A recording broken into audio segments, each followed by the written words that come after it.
Hi, this is Anna Shai, and this is my Prezi presentation of ideas of how to use an IWB or an interactive whiteboard in a social studies classroom. One of the most obvious ways to use an IWB in a social studies classroom is to look at and interpret and explore maps. It can be a very interactive tool for students, and they can label maps and look at different maps. They can understand the movement of people, ideas, and transportation throughout history. They can identify various civilizations on maps. They can get a better sense of geography and understand landforms in a 3D setting. Timelines can also be used on an interactive whiteboard in the social studies classroom. That's a really good way for students to interact with the timeline, move things around, and understand the relationships in the sequence of historical events. They can also compare timelines in different geographical areas. Oftentimes in social studies classrooms, we learn things one geographic area at a time, and we may not understand what's going on in different parts of the world at the same time. But this would be a good way to compare two timelines on the interactive whiteboard.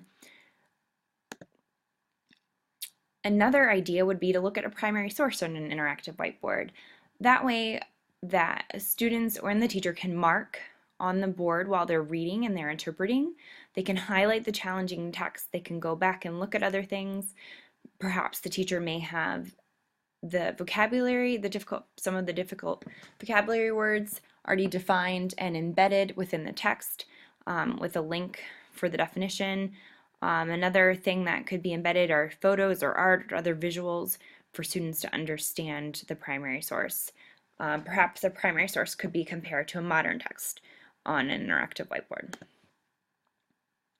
Another idea would be to use graphic organizers, which are used in multiple disciplines but are very effective in social studies for students to organize their ideas as they're learning about a new concept or reading about a new concept. It can be used to compare and contrast. Some obvious examples for the social studies discipline would be to compare the branches of government or political parties. A teacher could also use a graphic organizer on a whiteboard for a KWL chart, and that way it would be there for the class to reference daily. Another idea would be to use an interactive whiteboard for a virtual field trip. You could either visit somewhere that is impossible to visit for a classroom, or you could pre-visit a real place that your class is actually going to go on a field trip to, and that way they could get a lay of the land, see where things are, and study about that place before they visit it, so they're ready when they get there. There are a lot more 3D images that students can explore that would be a good use for the interactive whiteboard.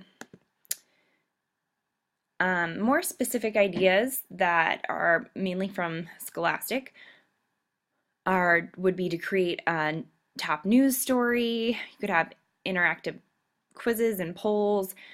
You could learn about immigration, explore Ellis Island with videos and photos. You could do something about history, more specifically about traveling back in time with American history, the first Thanksgiving. Think about if you were president and make choices for the country and report it in something like a newspaper. You could also look at the different winter holidays and how those are celebrated. Other ideas, history ideas, would be to look at World War II, Black history, or the Underground Railroad.